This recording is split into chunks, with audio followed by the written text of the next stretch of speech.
What's good, y'all? Welcome back, welcome back, welcome back, welcome back. How you guys doing? How you guys doing? How are you guys doing? Happy Friday. Basics of F1 race strategy. So you guys are probably asking Chaz, why that? Why? Where is this at first?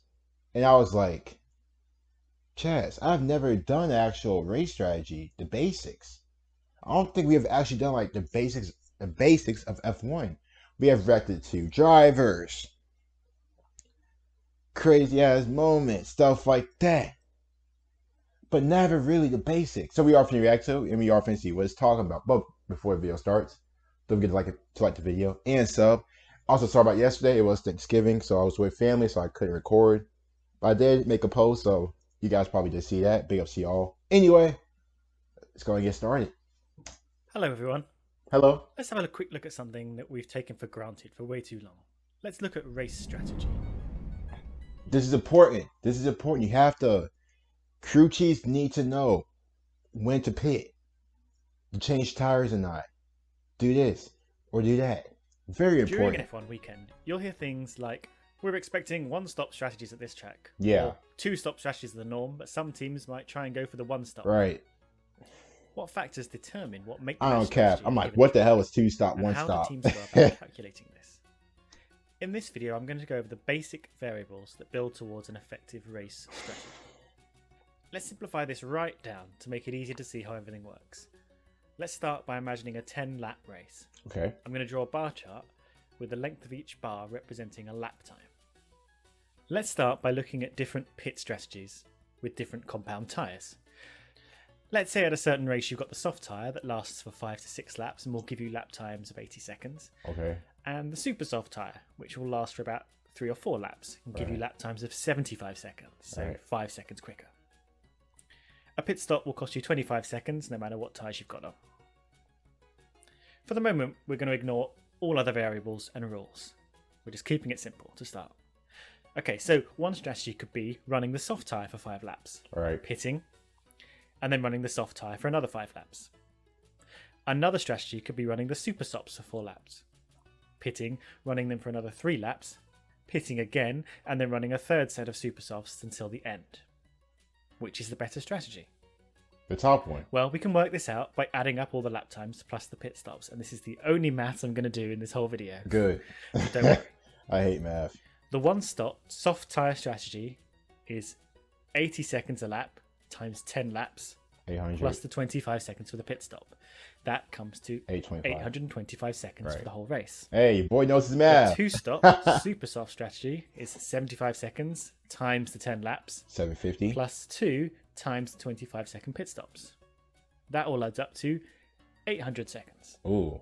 So in this very simple, Never mind. I was not right. I was not right. the two-stop strategy is fastest by 25 seconds. Now we build on this. One thing we need to add into our model is the tyre wear profile. So this describes how the grip level of the tyre drops off with every lap. All right. I'll go into more detail on how and why tyre performance degrades in another video, but in basic terms, we're going to assume the tyre will be at its fastest when fresh and get slower and slower with every lap. This guy's smart. I like The this way guy. in which the tyre wears will this depend guy. on certain things like the type of compound it's made of, the track surface, the temperature, and how many fast corners there are, etc. All right. But we can essentially draw a curve like this to describe how the tyre Hold wear... up. Do you know what I just noticed? Sorry to pause it. But do you know what I just noticed? The amount of tires teams go through every race. You know what I mean? 20, it's 20 drivers. You know how many tires each driver goes through each race and add that up for like the whole season? Oh my gosh. Wee. That's a lot of money to spend on tires. will affect the lap times over the course of the race. Faster lap times up front, lengthening over time. We can see here what's referred to as the cliff. Okay. This is when the lap times start to plummet rapidly due to excessive degradation of the tyre rubber. All right. Drivers will want to pit before it hits this level. Here's how the one-stop strategy changes if we factor in the tyre wear profile. And now we see the curve replicated in the bars. It's easy to see how much time can be lost due to tyre wear over the course of a race, and dealing with this through strategy is vitally important. Now this model strategy we've been looking at isn't actually allowed in the real F1. As we know, each driver has to use 2 different compounds of tyre out of a choice of 3 during the course of a race. How you use the available compounds by assembling a race. Hold on. So they can't use super soft tires? They can only use medium or hards? If I Out of a seen number that of correctly. stints can make all the difference to your result. So let's extend the model a little bit and let's give them 20 laps now, and this will make stints easier to see. Now, an example of a conservative strategy might be start on the super soft tyre. It's almost always best to use the grippiest tyre for the start to get off the line well, get in the fight for the early positions. Let's say the super soft tyre has 6 good laps in it. After 6 laps, you might take a pit stop and run the medium tyres all the way to the end of the race. Now, the mediums aren't amazingly fast, but they are consistent, and they will take you to the end, meaning you don't have to take a second pit stop. All right. Alternatively, you might take a more aggressive strategy. Yeah. You start with the super soft for 6 laps again. There you go, just but hard. then you switch to the soft tyre. Oh, never mind. The soft is faster than mediums, but I it won't forgot. make it to the end of the race. I forgot. So you plan on taking a second pit stop and switching back to the super softs for a faster sprint to the finish. In this strategy, you'll be on a faster compound of tyre than the conservative strategy for 14 laps, and that's 70% of the race. Yeah, I'm going But aggressive every You time. do I'm have trying to win. take an extra To get that. 25-second hit for that second pit stop. Ooh. So you might find that the aggressive strategy is actually slower than the conservative strategy. But you might still use it if A, you think your driver and car are much better at managing the tyres than the competition, or B, you expect some disruption to the race, like a safety car. And we'll get onto this a bit more in a bit. That's the only bad thing about going aggressive. I see that, if you do go aggressive, you are going to have to pay more compared to going conservative. So, like we said, just depends on just the feel during that time, Now we've added the simple during model that of tyre race, wear, at let's that consider moment fuel. of time So there's no refueling. of the The race. cars are filled up at the start, and over the race, the fuel drops, which makes the car get lighter over the course of the race, which improves overall lap time, as the car has to expend less energy pulling its own weight around. I never thought about And that. it makes the cars easier on tyre wear. For I never simplicity's thought sake, fuel in our would. model, let's just say the car gets faster as it uses up I fuel. never knew that. I would never Again, thought that. like with the tyre wear, we could draw a curve to express how this affects the lap times. Now, the car's allowed to be filled up with 105 kilograms of fuel, but running at maximum performance for the whole race may require closer to 200 kilograms. Not only that, but the fuel weight is so detrimental to racing speed that strategists might not even want to fill the car to the brim. This means that some fuel management is needed throughout the race. Race strategists will arrive at the circuit with certain expectations. The start of the race and the laps around the pit stop phases will be the prime time to go maximum on the engine to get fast lap times and beat the competition. All right. And you can see more about how this can be used to your advantage by watching the undercut video. And then there might be a safety car or two. Safety car and virtual safety car periods are run slow. Not only slow, but everybody has to keep the same pace. The engine will use much less fuel, and the tyres will take much less wear and tear, as you're actually not demanding very much of the car at all.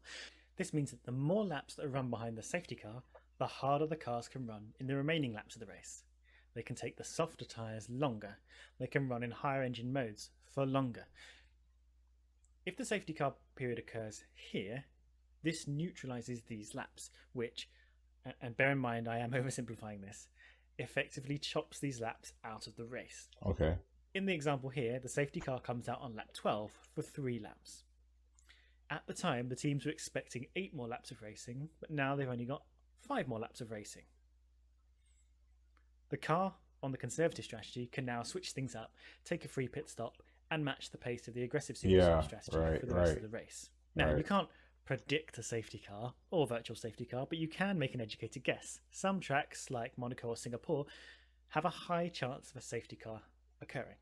So you might come at the race with some strategies that allow you the flexibility to change things up, or you might go aggressive with the fuel if you believe you'll be able to save some while under the safety car. We've covered some of the basic variables that go into building some race strategies.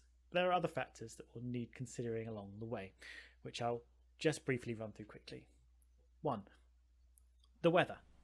Variations in temperature and the probability of rain might affect your compound choices. All right. If you're expecting some rain to come in halfway through the race, then you're not going to do the conservative strategy that we showed. Yeah, you gotta go Pick the aggressive. medium tyres to run to the end of the race, because you're not expecting to run to the end of the race on those tyres. You're going to switch on to probably intermediates. All If the right. track is difficult to overtake on, you might choose not to go aggressive, as aggressive strategies normally require some overtaking.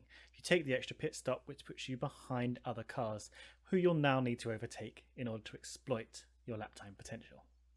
You may even get stuck behind unexpectedly slow cars through no fault of your own. Yeah. In cases where you expect to encounter some traffic, you might switch up your strategy so that your pit stops are out of sync with the cars around you, so you don't end up on the track in the same place as them. And also, a team may often concoct strategies that take into account both of their drivers, to make sure they're both fairly treated, to keep them out of the way each other on the track, or to allow the number 2 driver to assist the number 1 driver in their quest for title glory. I'm number Now, one. this has Forget just been that. a simple I'm the main introduction to driver. the I ain't, way no, that I ain't, I strategies ain't are number put two. together, and I'm these are number very one. basic models Yeah. compared to what they're I'm actually number using on one. the track.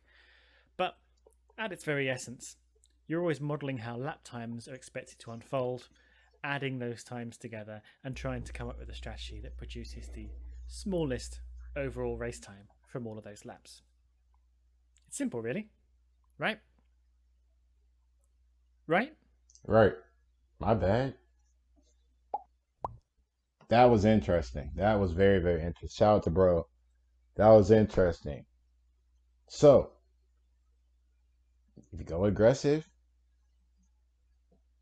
if you go conservative, that's crazy though, but interesting. It's like I said, strategy during every race depends on a lot of factors. I'm trying to go aggressive, you know what I mean? But at the same time, you can't really go aggressive. You may have to go conservative at one point, then go aggressive, or vice versa. Very interesting. Anyway, you guys don't get like a sub comment, but you guys thoughts and reactions. I will see you guys later.